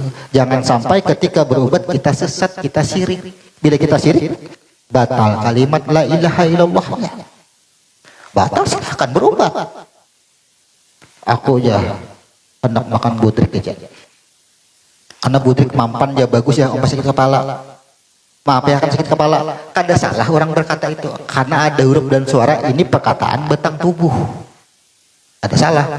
Tapi kita nang mendengar masuk ke dalam mentadaburinya. Ujar kita di dalam. Ikut sakit kepala kah? Apa obat narasok? Obat sakit. Kan pertanyaan dengan huruf dan suara, jawaban dengan huruf dan suara. Jangan menyalahkan, wah kamu ini jangan ada Tuhan. Maka Tuhan jangan maafi, salah juga kita bersuara gitu. Kenapa? Karena ini bahasa di dalam kita keluarkan harus jahil. Ketika memakan itulah, ketika kita budrik kah nang bagus, silakan tukarakan budrik. Di dalam apa kita? La ilaha, tidak ada budrik. Yang sakit Allah sembuhkan, Allah yang menyembuhkannya. La ilaha illallah. Nah kayak itu maksudnya. Itu sempurnanya cara hidup. Itu artinya wa'atimul hajah. Itu yang dimaksud, sempurnakan hidupmu dengan kalimat la ilaha illallah. Maka perangkat haji ini berakhir pada kalimat la ilaha illallah. Sesuai hadis. Barang siapa nang akhir hidup ya kan bisyaratul maut ya bila ilaha illallah, surgalah baginya. Ternyata redaksi hadis itu merujuk sudah diinformasikan ketika kita melaksanakan ibadah haji. Tapi orang ibadah haji sudah datang haji mah banget. Datang umrah makinnya. Umrah diulah wisata sesuai ngaran perjalanan atau tur umrah wisata dan umrah dasar memang diulah wisata dan memang wisata baramian jadi usaha, tapi maknanya tuh rasakan itu. Sekali umrah aja kita ini belum umrah misalnya belum haji kita bahas ini kayak apa rasanya. Kita bahasin, apalagi sudah berangkat puluhan kalinya kada bertemuan. Rasakan tuh akhir. Maka perjalanan dengan kalimat la ilaha illallah inilah yang disebut dengan tertib. Nah, tertib. Ta dan ter dulu lah, setelah ter baru ada tak pulang, ada iya, ada ba. Nah, ada tuh hurufnya tertib. Jadi ilmu hurufnya lah kalau kita membahas tata aturan yang beraturan yang rapi. Ini lengkap dari sini tertib. Sejarah tertib dahulu. Makanya kita bahas semua. Di mana bisa dikatakan tertib? Sembahyang rukun 13 ya kan? Bila sudah salam tertib. Bayangkan mulai niat berakhir dengan salam. Kada ada bedanya antara ihram dengan tahallul. Allahu Akbar, ruku, sujud dan semuaan. Itu semuaan Tuhan menginformasiakan nang kaya ini nah aku maulah hidup engkau, kaya ini aku maulah cara hidup engkau, kaya ini aku maulah kaya aku mengambil engkau. Itu sampai ya disebut tertib. Kayak apa aku cara maulahnya ujar Tuhan, kaya itu juga kayaknya cara bulingnya. Makanya kan ada orang menyambat cara kita hidup menentukan cara kita mati. cara kita mati menentukan cara kita dibangkit atau dipulihkan. Itu disebut dengan tertib. Ya, sejarah tertib. Kenapa disebut tertib? Ingat, apabila huruf ta ini hendak di ayat apa saja. Sejarah huruf ta ini adalah sejarah awal-awal roh dihembuskan. Kunci aja itu, kadang mau berubah, silahkan di kalimat manapun akan bersambung kayak itu. Bila huruf ta sejarahnya itu dulu. Ada mungkin kita ini cerita panjang pulang. Jadi kita singkat aja bahwa huruf tadi ketika roh yang dihembuskan ia sudah diambil persaksiannya. Dan ana antallah sudah diambil persaksiannya, disebut dengan ampunan. Diberikanlah ampunan. Maka di dalam ritual syariat huruf ta ini adalah disebut dengan taubat, penyerahan atau pengakuan. Setiap orang yang membuat pengakuan, setiap orang yang melakukan sholat taubat, ia akan diampuni. Makanya susunannya huruf ra sini tertib. Ketika roh diambil persaksian dan ia membuat pengakuan, aku adalah engkau, ampunan Tuhan melekatlah pada roh. Jadi ampunan Tuhan itu sudah melekat pada roh yang awal sebelum jadi alam semesta dan jadi diri kita. Sudah ada ampunan Tuhan. Aplikasi itu sudah melekat di dalam roh itu. Kada bisa dilepas lagi. Makanya ujar Tuhan, apapun kesalahannya sudah kusiapkan ampunanku. Sudah kusiapkan asal la ilaha illallah. Ini syarat kita. Selama la ilaha illallah, pas kita mabuk, langsung aja kita praktek pulang mabuk. Ketika kita menjalani mabuk, lupa. Mabuk itu kan lupa. Roh pernah lupa atau kada?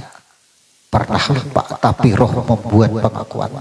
Ana antallah, sadar. Sekarang kita anggap aja hidup mabuk. Begitu mabuk, Mbak sudah sadar. Perintahnya apa? La, tidak ada yang bisa membuatku mabuk.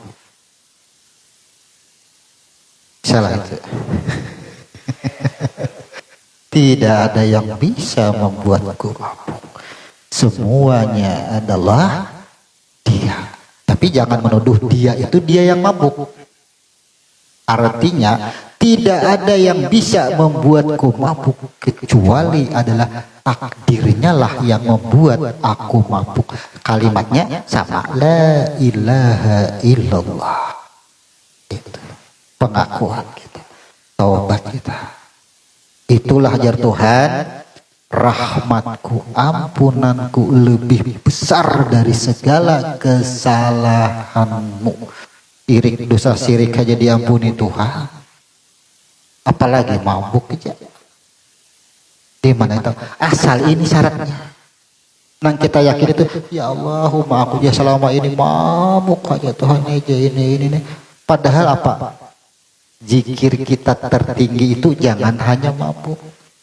Ketika ditimpa kebahagiaan, tepat banyak, ya kan? Kawa nukar berbeda. Anjar, ya kakak ada duitnya, jangan ada kawa ada sepeda. Lupa kada.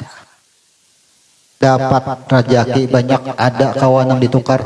La ilaha illallah. Bukan duit yang ada akan kendaraan ini, tapi sudah ditakdirkan jauh-jauh hari. Kendaraan hari ini aku beisi. Siapa yang menjunjungi kendaraan? Dan duitnya pun sudah ditakdirkan, aku sudah diberikan duit hari ini. La ilaha. Itu kalimatnya. Jadi la ilaha ini jabarannya luas. Menjabarkannya dia di ilaha ini, jabarkan semua di situ. Apa yang kita rasakan, jabarkan di situ. Itu harusnya. Jangan menuduh lagi dia. Makan, kenyang. Di mana la ilaha illallah. Bukan nasi yang mengenyangkan. Bahwa aku makan hari ini pun tak ditakdirkan. Dan aku kenyang pun adalah ditakdirkannya. Itu sama dengan la ilaha illallah. Semua karena takdirnya. Naik pulang sembahyang, Allahu Akbar. Kalau Allah tidak takdirkan kita mengucap Allahu Akbar untuk sholat, bisakah kita sholat? Maka ketika Allahu Akbar, takdirnya lah yang menentukan aku sholat hari ini. Maka siapa yang sholat, rasakannya di situ. Allahu Akbar. Tuh siapa yang sholat, akan muncul pertanyaan itu. Tidak ada yang mengucap Allahu Akbar, dia. Tidak ada yang bergerak, dia. Adalah kita merasa bergerak sorangan. Allahu Akbar. Tangan kada kawa ma aku, biar tangan kada kawa apa-apa aku. Tuh apun suruhan naik ke hati. Ujar hati aku kenapa wadahnya aja juga. Tuh naik pulang ke atas, sampailah kepada aku anak. Sampai di situ ilah. Silahkan perkara dunia, ruku, sujud, silahkan langsung gawe taruh semuanya. Tapi la ilaha illallah. Tapi jangan juga dibaca terus. Kalau pang Allahu Akbar, merasa sesiwah la ilaha illallah, bukan itu. Itu amalan di dalam. Cukup diketahui. Makanya orang bajikir bertahlil la ilaha illallah ini rancap belum tentu hatinya umpat. La ilaha illallah, la ilaha illallah, la ilaha illallah, la ilaha illallah. Wah, rame ilah kada lagi kalimatnya makhrajul hurufnya aja lapas sudah hatinya makinnya Pengertian la ilaha illallah ini ketika kita berkata, sekarang kita rasakan yang duduk malam hari ini, mendengar, kita berkata ada yang mendengar, leburkan pendengaran la ilaha, tidak ada yang mendengar. Kalau kita yang berkata, tidak ada yang berkata, yang berkalam. Perlukah lagi dibaca la ilaha illallah? Amalan kita itu sudah la ilaha illallah, itu amalan kita sudah.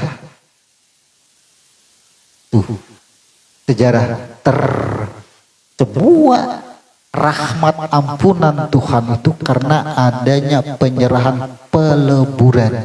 Selama amalan kita tidak la ilaha illallah, mana yang kita leburkan? Bila makan, leburkan nasi ke dalamnya.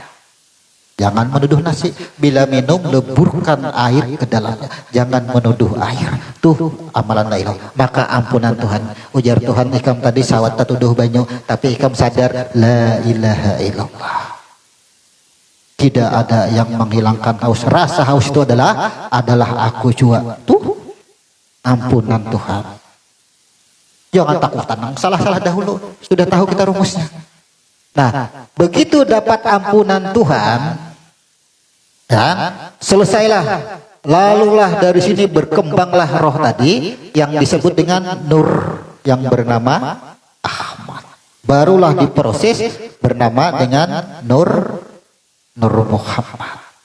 Setelah Nur Muhammad, jadilah alam semesta dan jadilah diri kita. Nah, ini di sini disebut dengan diri terperi. Susunan roh sampai menjadi batang tubuh. Tertib di sini disebut dengan diri terdiri, susunan batang tubuh. Nah, susunan insan. Boleh. Allah menceritakan di kalimat ternya ini bagaimana penyusunan jadinya diri kita. Roh dari yang bernama roh Nur yang disebut Ahmad, Nur Muhammad, jadi alam semesta, jadi diri kita sampai ke diri kita. Anggap nih susunan diri kita. Diri kita tersusun dari mana? Air, darah dan hati. Di mana huruf taknya yang pertama? Tuh, Al-Quran pula. Ketika aku keluarkan air dari tulang Adam, aku datangi, aku mintai persaksian. Ujar Tuhan, alastu birabbikum. Ujar hati, bala syahida, bala syahida. Bentuk daripada penyerahan, sama dengan anaan Allah. Sama aja bolak-balik urusannya itu. Berarti ini tak di sini adalah kepada yang masih berbentuk air. Ini Al-Quran yang menjelaskan. Bala syahidna. Nah, bila sudah air tadi mengucap bala syahidna, apa yang dijelaskan di sini? Jadilah darah, jadilah hati. Ketika menjadi hati, ya kan?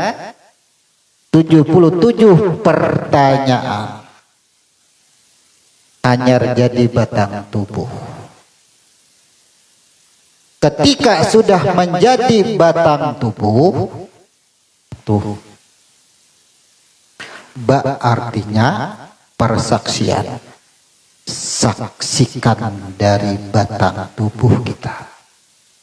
Rasakan, tersusun ke batang tubuh kita, kulit, daging, dari mana bisalah sampai ke Nur Muhammad kita menembus. Berarti tertib itu, rasakan. Kenapa huruf ba ini kepada batang tubuh? Bismillah itu begitu ini sudah ada batang tubuh, inilah yang disebut dengan ismullah. Jadi makanya jar rahasia titik di bawah huruf ba ini menjelaskan kepada padahal asal katanya bismillah tuh ini. Nah, tuh setelah huruf ba alif dahulu. Dan tapi kada perlu lagi, karena bila ada setiap huruf alif, misalnya kita pisah ba, belum ada titik, ini alif. Ingat, kenapa ada huruf alif di sini? Ingat, alif simbol daripada aku yang berbuat. Sekarang begitu. Ba ini kan lambang persaksian. Nah, rasakan kita berada di huruf ba lah. Air dimintai persaksian. Nah, ya kan? Air dimintai persaksian. Berarti yang memintai anggap aja Tuhan. Ya kan? Tuhan. Kemudian yang dimintai persaksian adalah air. Air naik ke atas sampai ke Adam, sampai ke Nur. Yalah. Berarti yang dimintai siapa? Naikkan ke atas. Siapa yang dimintai? Yang memintai dia, yang dimintai dia gugur. Makanya ada huruf alif. Lenyaplah huruf ba. Itu maksudnya. Bila ada huruf alif, menerangkan melenyapkan semua. Aku nang datang, aku yang mendatangkan, aku yang mendatangi. Ada huruf alif. Tapi kenapa tulisannya wayah ini di Quran setelah huruf ba ada lagi huruf alif? Nah, ya kan? Coba. Ada lagi huruf alif. Bismillah. Ada lagi dengan bahasa ismullah. Coba. Di mana nih perbedaannya? Kalau di ilmu huruf kita lebih lengkap. Nah, sekarang kita langsung ke bismillah aja. Jadi huruf alif ini menerangkan aku semua yang berbuat. Yang bersaksi adalah aku, yang mempersaksikan adalah aku, yang meminta persaksian adalah aku. Sah sudah di sini. Kan? Begitu sudah sah, lenyaplah huruf ba ini.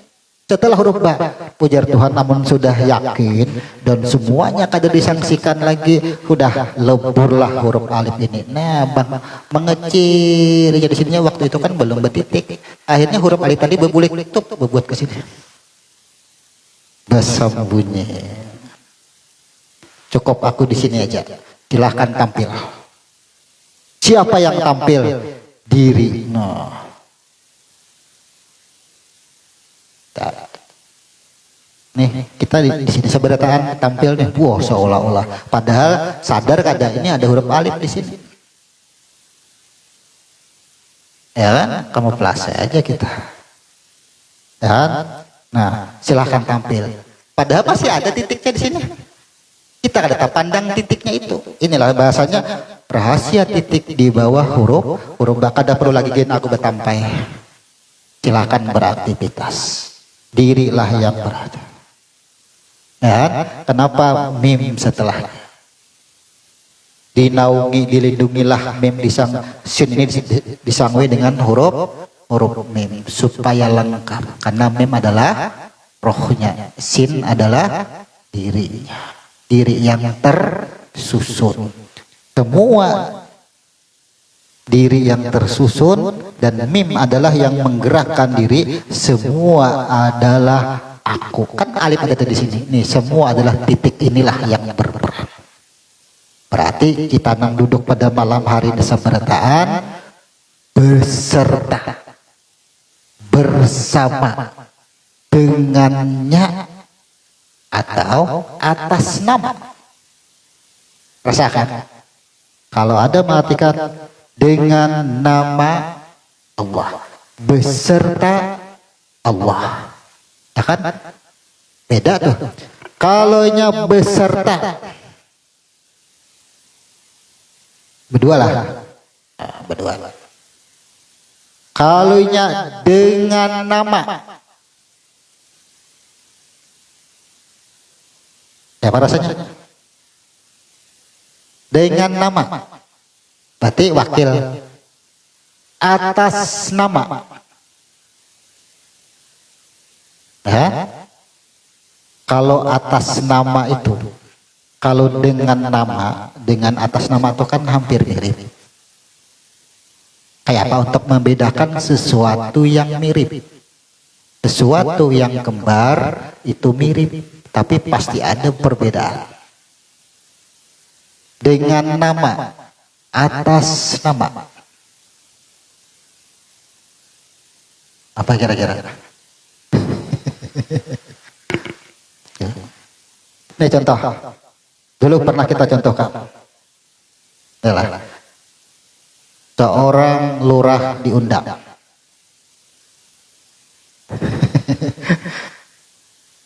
Ujar lurah, wahai sekretaris.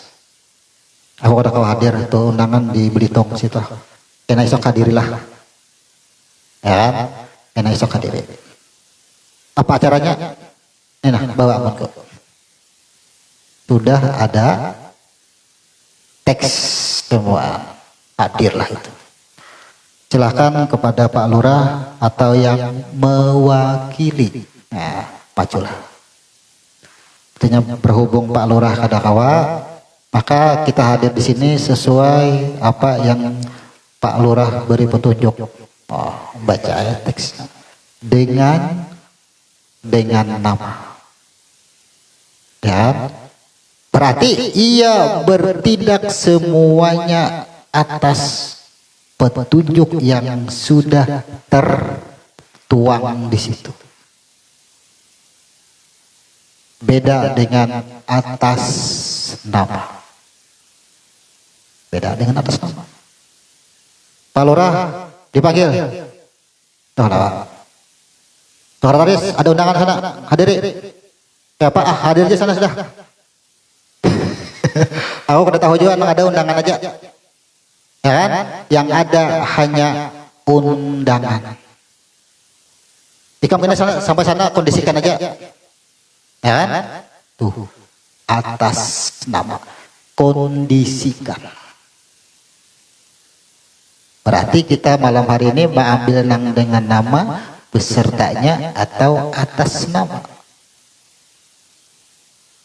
Bilainya dengan nama kadang-kadang mengondisikan karena memang sudah tertua. Misalnya mencuri adalah haram. Udah kawat tuh. Udah bisa mutlak sudah. Ya. Haji wajib. Udah kawat tuh harus wajib. Tapi kalau atas nama kondisikan. Kenapa? Setiap roh membawa ilmu pengetahuan, tahu bisa menimbang. Seorang sekretaris itu memahami kada administrasi di kantor. Begitu ia datang ke desa kunjungan, kalau ia memahami tata kelola kantor, begitu ia datang ke sebuah desa mengajukan apapun, ya kan, ia tidak akan keluar daripada aturan yang ada di kantor lurah. Ya, ada akan keluar karena ia sudah tahu. Tapi kalau sesuai dengan nama, begitu ini merujuk pertanyaan yang tidak tertuang di dalam yang ia bawa, kawalah mengondisikan. Kenapa? Tes. Pada kawa itu nah aja dijawab. Masalahnya Pak Lurah kalau ada pesan itu atas nama dengan nama. Rasakan. Kondisikan. Sekarang ini. Salat wajib 13 rukun, berdiri betul takbiratul ihram. Dan ngeng perjalanan. Maka wajib nih berdiri betul takbiratul ihram, sedangkan sedang menggas kendaraan. Bagaimana kalau hanya berpegang kepada hukumnya dengan nama Bismillah, dengan nama Allah. Tapi kalau Bismillah diartikan atas nama. Oh, aku penggas. Allahu Akbar. Cek klakson ti. Kami Allah liman hamidah. Oh, mata. Adakah perlu kiblat lagi? Atas nama. Kenapa? Karena nang di dalam sudah tahu. Pak Lurah, karena kada hadir, kami minta ini. Karena kada membawa pesan daripada Pak Lurah, tapi administrasi Lurah sudah tahu. Oh, kena olah aja. Kena stempel di kantor. Mudah. Nah, mudah yang mana kira-kira? Mengartikan Bismillah dengan nama, besertanya atau atas nama. Kalau kita atas nama bisa mengondisikan. Kenapa? Setiap yang atas nama sudah persaksiannya sudah lebur tadi. Ia sudah tahu. Ketika ia terbaring di rumah sakit, selang di mana-mana. Tuh, kalau hanya berdasarkan dengan hukum yang dipegang, kayak pas sembahyang. Kadang kau mengondisikan. Ilmu cukup tahu. Tapi kalau ilmu dengan sesuai petunjuk hukum, selesai, habis kita. Salahkah? Kan salah jawab. Kalau hendak memakai dengan nama amun sihat balawasan. Ya kan? Itulah hadis antum a'lamu bi umri ala dunia. Muncul hadis Nabi itu, urusan dunia engkau lebih tahu atas nama kita itu. Seandainya Nabi kada mengeluarkan redaksi atau bahasa itu, antum a'lamu bi umuri ala dunia. Tandanya redaksi itu tidak dikeluarkan, Nabi kada wani menyerahkan itu. Urusan dunia engkau yang lebih tahu. Sudah Allah beritahukan itu. Semuanya sudah menjadi di dalam persaksian kita. Itu maksudnya. Nah, inilah yang disebut dengan tertib. Maka bahasa tertib ini diartikan dengan yang terakhir ini adalah persaksian kita yang ada sebertaan. Perilaku kita ini nah, mempersaksikan kada. Ketika kita minum makan mempersaksikan kada kita. Rasakan kita di situ. Bersaksi kada. Bila sudah mempersaksikan nyatakan. Asyhadu an la ilaha illallah wa asyhadu anna Muhammadar Rasulullah. Kalimat persaksian. Bila sudah berani mengucapkan syahadat dengan kalimat persaksian nyata pada diri, maka nyatakan. Tapi jangan lidah lagi yang menyatakan. Bila lidah yang menyatakan, jadi Tuhan. Tuh cukup di dalam yang menyatakan. Lidah asyhadu an la ilaha illallah wa asyhadu anna Muhammadar Rasul. Nyatakan oleh hati. Hati dulu yang menyatakan. Maka ketika hati menyatakan, tujiblah hati, leburlah hati. Ujar hati kada ada semua. Bukan batang tubuh, bukan lidah, bukan mata, ujar hati. Dan aku pun bulik juga hati. Siro anak langsung bulik. Tuh disebut dengan tertib. Makanya apa aja perbuatan di dalam amal ibadah berakhir disebut dengan tertib. Bahasa tertib ini nih tata aturan diri kita itu harus berperilaku ini juga sama. Tapi persyaratan sebelum tertib ini dahulu. Amun ini kada digawi kada disebut tertib. Coba aja nang menghilangkan haus masih banyu kada kau disebut tertib karena ia tidak mempersaksikan. Ketika ya Allahu Akbar takbiratul ihram dan mengucap salam tapi ia tidak mempersaksikan, tidak bisa disebut tertib. Jadi syaratnya ini dulu, leburkan dahulu dalam kalimat tahlil, leburkan dahulu itu.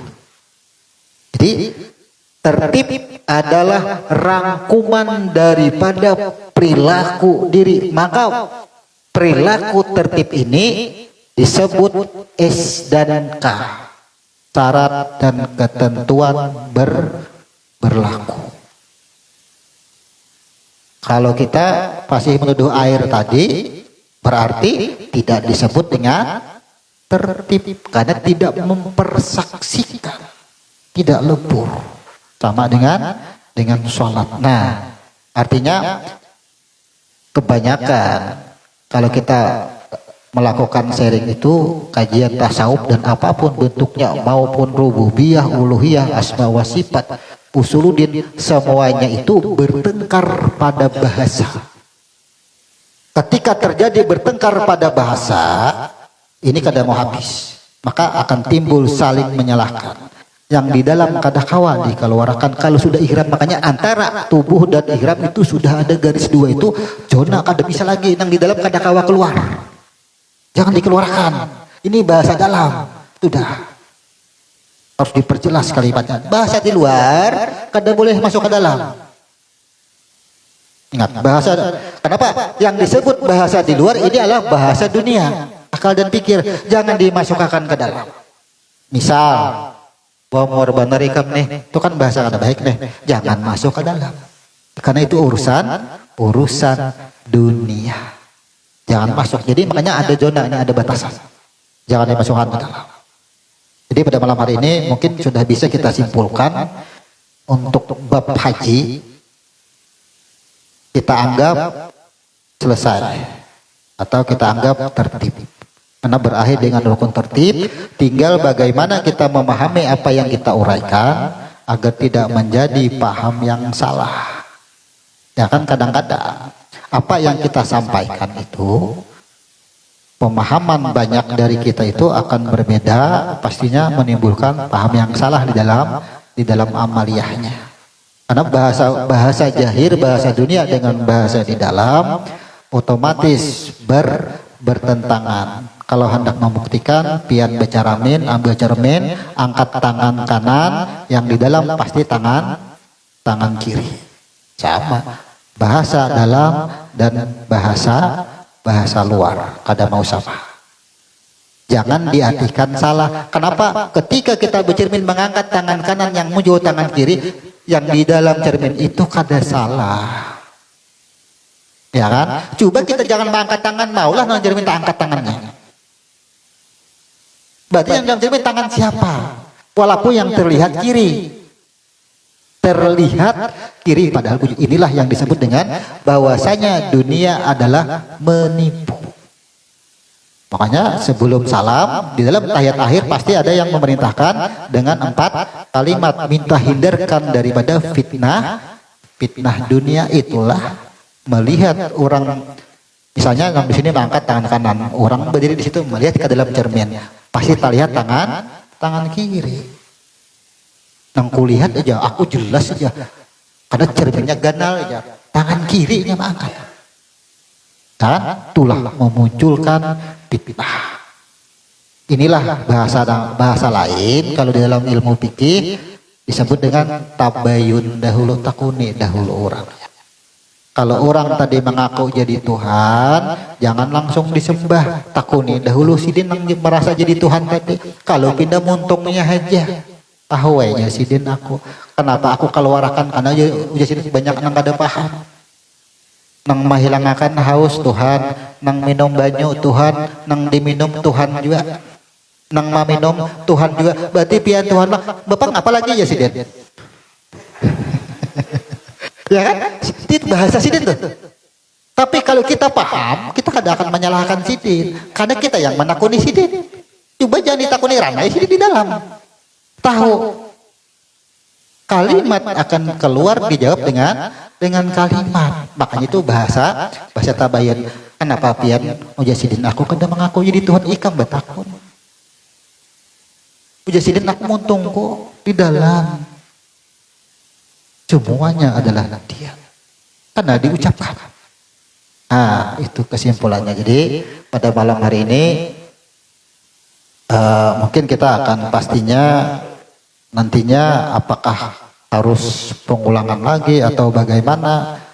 Seandainya belum lengkap atau apapun belum jelas, kenapa kita ulang sebelum kita menginjak ke rencana yang sudah kita bicarakan. Karena di bab haji ini adalah fa'atimul hajj, sempurnakan. Bila masih belum merasa sempurna tentang penjelasan, tetap kita ulang. Karena ini rukun 5 yang terakhir sudah. Habis ini kita pulihkan. Bila bertanggungan sudah harus bulik. Jangan menunggu mati kita bulik. Amun menunggu mati, ya kan? Kalawasan di dunia. Bulik selama kita di dunia ini sudah bulik dulu. Setelah kita memahami rumus ini, bulik langsung kita. Itu ngarannya bahasa bulik. Sholatlah kamu sampai kamu yakin diri kamu itu mati. Al-Quran. Ada yang matikan sholatlah kamu kecuali mati ya, hanya rapi sholat ya, padahal bunyinya sholatlah kamu sampai kamu yakin diri kamu itu mati. Bila masih merasa hidup jangan sholat, kita akan bahasanya. Kenapa? Pasti akan lalai. Bila mati itu artinya kita bulik kembali. Di dalam Al-Quran itu kan disebut mati, maut. Maut itu nang matikan kita, matikan mati. Maut itu artinya kembali. Coba mim, elok. Mim, waw dan tak. Ya, maut. Jiwa, waw ini adalah esa. Jiwa yang kembali ke dalam keesaannya. Tak apa? Yang menyerahkan diri. Berarti ya sudah berserah diri. Islam pun disebut dengan berserah diri. Lalulah diterjemah telah meninggal dunia. Bila meninggal dunia kan ada lagi urusan dunia. Maut juga bahasanya. Makanya tadi kita jangan berkalahi urusan bahasa. Nih, mim nih jiwa juga tetap urusannya. Matikan dirimu. Bila sudah paham matikan. Sekarang kita pulihkan. Itu maksudnya. Ada lagi merasa hidup, silahkan. Jadi beraktivitas seperti biasa, jangan begitu sudah tahu, ya kan sudah tahu, lalu kaku. Jangan, justru sudah tahu ini kada kaku lagi hidup. Wah, nikmat kita hidup apa aja, nikmat bila salah. Jangan takutan, karena banyak orang takutan ke Makkah, merasa banyak dosa, seolah-olah dosa mengalahkan ampunan Tuhan. Aduh, nih ke Makkah banyak yang kita tanya tuh. Kenapa PND banyak berduit? Ya Sidin kelakuanku aja aku ingat nang bahari. Aduh, ini aku ke Makkah. Tuh, merasa kesalahan yang besar, kada menyadari rahmatku lebih besar. Banyaknya di situ.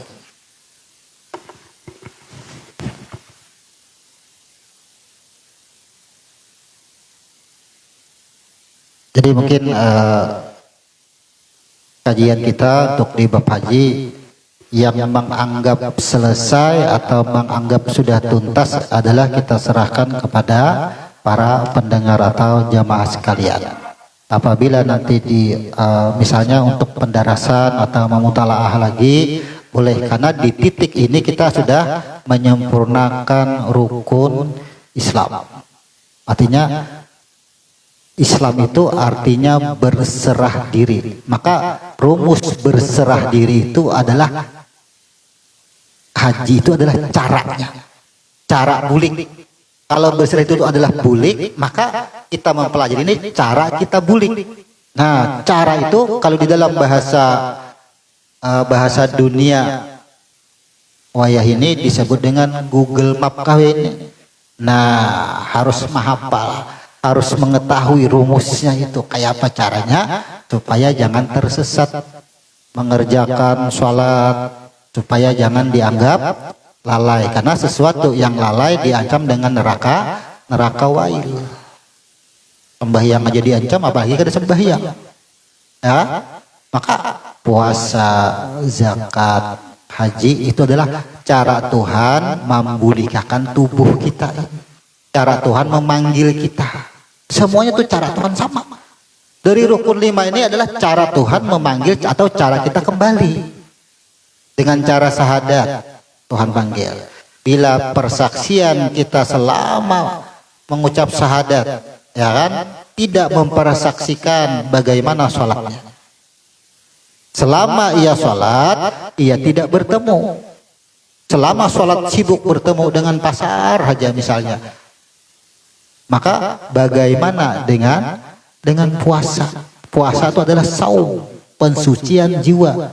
Kalau selama sholat ia tidak pernah bertemu dengan Tuhannya, bagaimana jiwanya mau bersih? Puasa tuh, ya kan? Kalau puasa, misalnya ia harus mensucikan dengan jiwa, maka bagaimana ia bisa mensucikan batang tubuh kalau puasanya aja ini kada tahu pada jiwanya? Zakat adalah mensucikan batang tubuh. Zai adalah perhiasan tubuh kita ini. Setelah zakat, kalau zakat ini sempurna, batang tubuhnya sudah sempurna, maka ujar Tuhan, lebih sempurnanya batang tubuh kita ini, kenali dahulu semua batang tubuh. Nah, agar kenal dengan aku. Muncullah redaksi, man arafa nafsahu faqad arafa rabbahu. Muncul itu bahasa itu. Nah, ini pun kalimat ini menjadi perdebatan. Ada yang mengatakan itu bukan hadis, ada yang mengatakan hadis kunci. Tapi secara ilmu huruf, rintitannya tidak ada yang bisa langsung mengenal Tuhan tanpa harus mengenal batang tubuhnya atau mengenal dirinya. Kadakawa langsung, bila langsung menuju kepada nur, langsung menuju kepada Tuhan, banyak kejadian yang disebut dengan kejiwaan. Bila kan akhirnya ada akan mampu. Kenapa? Karena kehendakan melihat Tuhan beikungan. Di sini yang kada tidak akan mampu. Nah, itu bahasa kita. Jadi mungkin pertemuan minggu akan datang kita akan mukadimah, kita memutalaah, terserah apakah lanjut ke ilmu huruf.